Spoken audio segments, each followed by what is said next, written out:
The story begins with a notorious criminal named Frank Morris, who is being transferred to the infamous high-security prison known as Alcatraz. Built on a lonely island in the middle of the ocean, Alcatraz had earned a terrifying reputation because not a single inmate had ever managed to escape from it. But Frank was no ordinary prisoner. He was famous for breaking out of prisons, and had already escaped from several correctional facilities in the past. Even so, escaping from Alcatraz was considered completely impossible. In fact, most people wouldn't even dare to imagine attempting it. The moment Frank arrived, the guards carried out a thorough search before escorting him to the tiny prison cell where he was expected to spend the rest of his life. The following morning, during breakfast, Frank met an elderly inmate named Litmus, a quiet man who had somehow managed to make a small mouse his pet. While talking with Litmus, Frank noticed another prisoner named Wolf, who openly tried to provoke and intimidate him. Instead of reacting, Frank simply ignored him and continued his conversation. Not long afterward, Frank was summoned to the warden's office for an official briefing. The warden gave him a stern warning, making it clear that trying to escape Alcatraz would be a waste of time. Countless prisoners before him had dreamed of escaping, yet every single one had failed. However, while the warden was busy delivering his speech, Frank quietly slipped a nail clipper off the desk without anyone noticing. It seemed like an insignificant object, but Frank understood that inside a prison like Alcatraz,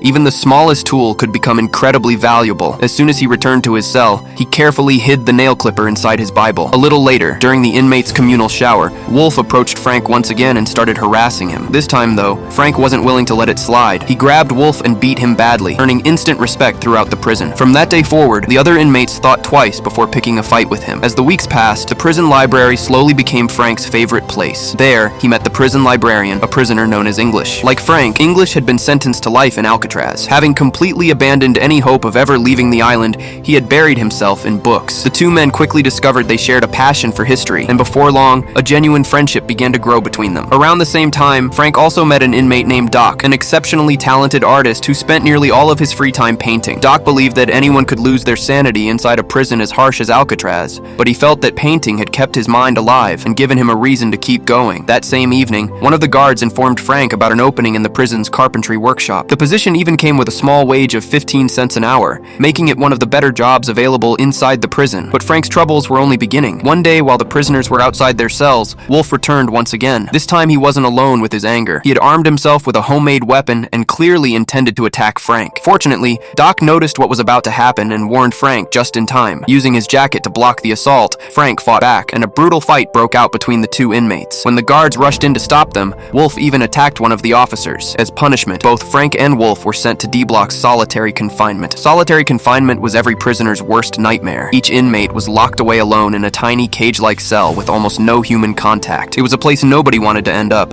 yet Frank found himself there simply because he had defended himself. The unfairness of it filled him with frustration. After spending 2 long weeks in isolation, Frank was finally released. To cheer him up, Litmus sent him a small welcome note delivered by his pet mouse, a simple gesture that brought a rare smile to Frank's face. Back in the main cell block, Frank also became friends with his neighbor Charlie, who was serving time for a massive robbery. Charlie admitted that his biggest mistake had been trying to cross the border after the theft. According to him, that single decision had turned an already serious crime into an even bigger disaster. The next day, the warden decided to inspect the prison without giving anyone advance notice. During the inspection, he noticed a portrait of himself hanging inside one of the prison areas. At first, he seemed pleased with it, but only seconds later, he ordered every single painting created by Doc to be removed from the prison immediately. That decision completely shattered Doc. Painting wasn't just a hobby for him. It was the only thing keeping him emotionally alive. Every canvas he had created meant something deeply personal to him. Frank tried countless times to comfort his friend, telling him they were only paintings and that he still had to keep living no matter what. But Doc couldn't recover from the heartbreak. Then one day, while working during his shift, Doc deliberately allowed 3 of his own fingers to be severed by the machinery. It was his silent act of rebellion against the warden. The guards immediately called for medical assistance, while Frank stood nearby in complete silence, helplessly watching everything unfold. Later that night, while sitting alone in his cell,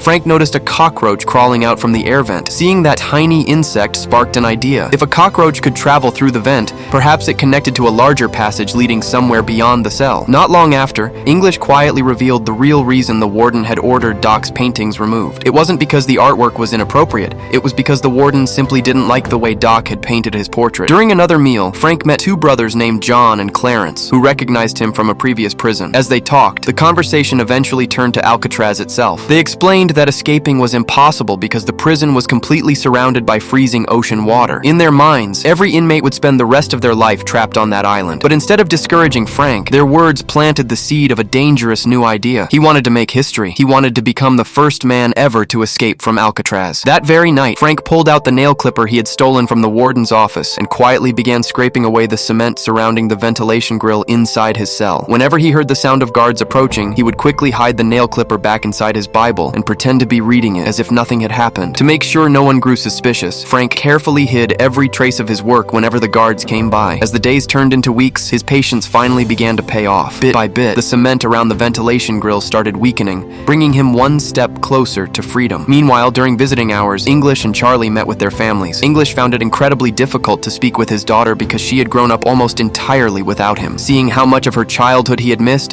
filled him with regret. At the same time, Charlie learned from his wife that his elderly mother was gravely ill. According to the doctors, she only had a few months left to live. Hearing that broke Charlie's heart and gave him a powerful new reason to escape Alcatraz before it was too late. The following morning, during breakfast, Frank finally revealed his escape plan to John and Charlie. He explained that years of salty sea air and moisture had slowly weakened the prison's concrete structure. If they carefully chipped away the cement surrounding the ventilation grills, they could remove them, crawl through the openings, reach the maintenance pipes behind the walls, and eventually make their way out. The only problem was what came next. Even if they escaped the prison itself, they still had to cross the freezing waters surrounding the island. Frank already had an answer. Clarence worked in the prison clothing department, meaning he could secretly steal raincoats and small amounts of rubber cement over time without attracting attention. Frank confidently explained that he knew how to turn those materials into a waterproof raft and life jackets. "Trust me," he told them. His confidence convinced everyone, and the group agreed to work together to make the impossible happen. That very night, Frank returned to scraping away the concrete inside his cell. This time, Charlie stood watch outside, keeping an eye on the guards so nobody would discover what they were doing. Although the work was progressing, the tiny nail clipper was painfully slow. It wasn't sharp enough, forcing Frank to apply enormous pressure every time he chipped at the wall. After days of non-stop work, his hands became covered with cuts and blisters, making every movement more painful than the last. The next morning, Frank told the others about the problem. They all agreed they needed a larger and much stronger tool. Just then, Frank looked down at the spoon on his tray. An idea instantly crossed his mind. He deliberately rubbed the spoon against his shoe until it looked damaged, then called a guard over to complain that it needed replacing. The others immediately supported him by requesting new spoons as well. Since the request seemed completely harmless, the guard agreed without hesitation. When they reached the front desk to exchange them, John deliberately distracted the guard with conversation. Taking advantage of the moment, Frank quietly slipped an extra spoon into his pocket, but even that wasn't enough. Later, he traded 20 days worth of his dessert rations with litmus in exchange for additional materials. After gathering everything he needed, Frank melted down the spoon and combined it with the nail clipper and a small coin, creating a far more effective digging tool. Compared to the nail clipper alone, this homemade device worked much faster. That same night, Frank was busily scraping away the cement when a guard unexpectedly approached. Charlie failed to notice him in time, but luckily English stepped in and distracted the officer just long enough. Charlie immediately slammed his fist against the prison bars,